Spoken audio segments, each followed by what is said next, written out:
दोस्तों कई बार आप लोग हमसे सवाल पूछते हैं कि क्या 307 आईपीसी का जो मुकदमा होता है जिसे बोलते हैं अटेम्प्ट टू मर्डर या लोग इसे हाफ मर्डर भी बोलते हैं, इस मामले में क्या एंटीसिपेटरी बेल हो पाती है?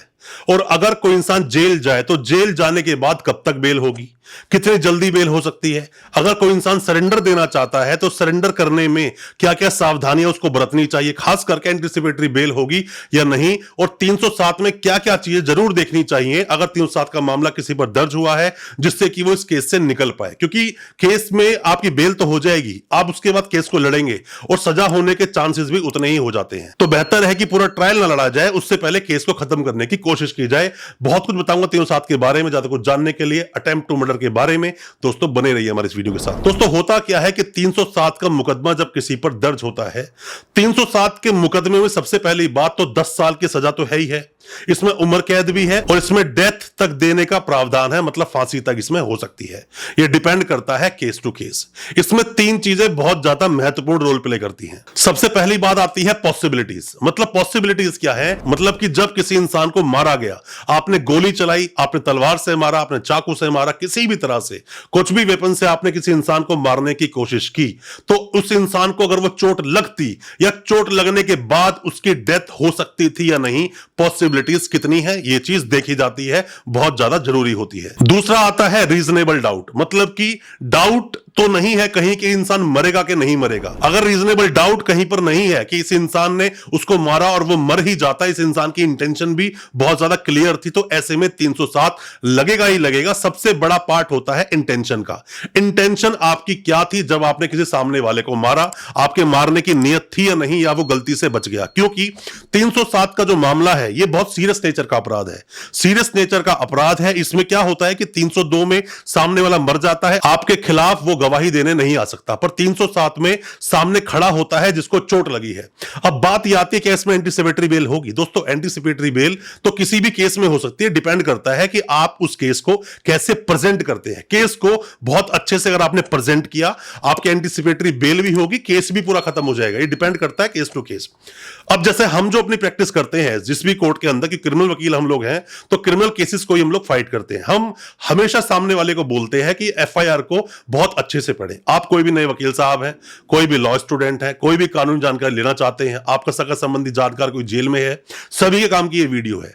क्यों है वीडियो? कि आपको पहले तो एफआईआर को बार बार पढ़ना है।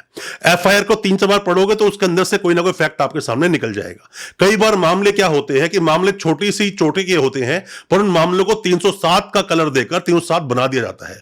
और अगर ऐसा बनाया है तो आप जैसे ही बेल लगा रहे हैं, बेल के अंदर इन मुद्दों को उठाना चाहिए। 307 क्यों नहीं बनना चाहिए, उसके ऊपर आप क्वेश्चन भी लगा सकते हैं, हाई कोर्ट जा सकते हैं, सुप्रीम कोर्ट जा सकते हैं। क्वेश्चन लगाएंगे तो केस खत्म भी हो सकता है अगर मामला 307 का नहीं है। देखा जाता है कि चोट कितनी लगी, चोट कितनी सीरियस थी, चोट कितनी गहरी थी, चोट जो सामने वाले को मारी गई, क्या उससे वो मर सकता था? 307 में सब बातें देखी जाती हैं। आपकी एंटीसिपेटरी बेल भी हो सकती है, आपकी रेगुलर बेल बात करें जेल जाने के बाद में, तो मामला बड़ा पेचीदा बन जाता है। पर यहां पर भी मैं सभी को एडवाइस देना चाहूंगा, जितना ज्यादा हो सके 307 पर आर्ग्यू करो कि 307 नहीं बनता है। बहुत सारे मामले मैंने अब तक फाइट किए हैं, हम बहुत सारे मामलों में फाइट करते हैं। जब हम जाते हैं कोर्ट के अंदर तो देखते हैं कि वो केस 307 का था ही नहीं, और जब 307 पर आर्ग्यू करते हैं लोगों की बेल भी होती है, इवन कि लोगों केस खत्म भी होता है। ऐसा नहीं क्वेश्चन नहीं हो सकता, क्वेश्चन भी होता है। आप अपने केस को अपने वकील साहब को बहुत अच्छे से समझाएंगे और वकील साहब बहुत अच्छे से केस को पढ़ेंगे, तो मेरा मानना है कि आपकी बेल जल्द से जल्द होगी, आप इस केस से बाहर निकल जाओगे। सरेंडर करना चाहते हो 307 में, आपने बेल हर जगह लगाई, बेल डिसमिस हो गई। जैसे कि हम कई बार जब सुप्रीम कोर्ट में किसी इंसान की बेल लगाते हैं 307 में, तो हम हमेशा पूछते हैं क्रॉस एफआईआर का मामला तो नहीं है कहीं वो, और कई बार क्रॉस एफआईआर का मामला निकल जाता है कि मतलब पहले आपने उस पर कोई एफआईआर की थी, बाद में लड़ाई झगड़े में उसने आप पर एफआईआर कर दी। यह पुरानी रंजिश का मामला निकलता है बहुत बार पुलिस से साठ गांठ करके 307 लगवा दी जाती है, यह भी मामला कई बार निकलता है।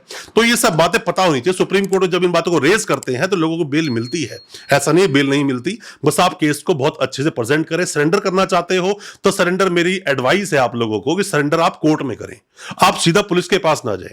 पुलिस उसको अरेस्ट दिखाएगी और बाद में आपके साथ प्रॉब्लम होगी। भगोड़े थे आप, फरार थे इस केस में, बाद में पकड़ा गया है तो यही हवाला बार बार कोर्ट में दिया जाएगा और आपकी बेल नहीं होगी। कैसे आप सरेंडर करेंगे और कोर्ट में ही सरेंडर कैसे करेंगे, डिटेल्ड वीडियो हमने बनाया है, हमारे इस चैनल पर अवेलेबल है। लास्ट में उस वीडियो को लगा भी देंगे, वीडियो को आप डिटेल में जरूर देखना। रिमांड क्या बोलता है, रिमांड कैसे होता है, पुलिस चार्जशीट कैसे बनती है, सब पर वीडियोस हमारे इस चैनल पर अवेलेबल है। 307 का मामला सीरियस होता है, इसमें सामने वाले की इंटेंशन देखी जाती है और भी बहुत कुछ देखा जाता है। दोस्तों, आपके दिल में कोई भी किसी भी तरह का सवाल है, कमेंट बॉक्स में अपने सवालों को पूछें। ऑनलाइन कंसल्टेंसी चाहते हैं, दिए गए नंबर पर आप व्हाट्सएप करें, हम आपको उस पर रिप्लाई करेंगे। और अच्छा लगा आज का वीडियो तो हमारी वीडियो को ज्यादा से ज्यादा अपने दोस्तों, परिजन, परिवार तक शेयर करें ताकि वो भी अपने आप को कानूनी जानकार बना सकें। और हमारे चैनल को सब्सक्राइब करना बिल्कुल ना भूलें, साथ में लगा बेल आइकन जरूर दबा दें ताकि इसी तरह की लीगल अवेयरनेस की वीडियोस आप तक पहुंचा सके सबसे पहले। बहुत बहुत शुक्रिया दोस्त, धन्यवाद हमारी इस वीडियो के साथ बने रहने के लिए।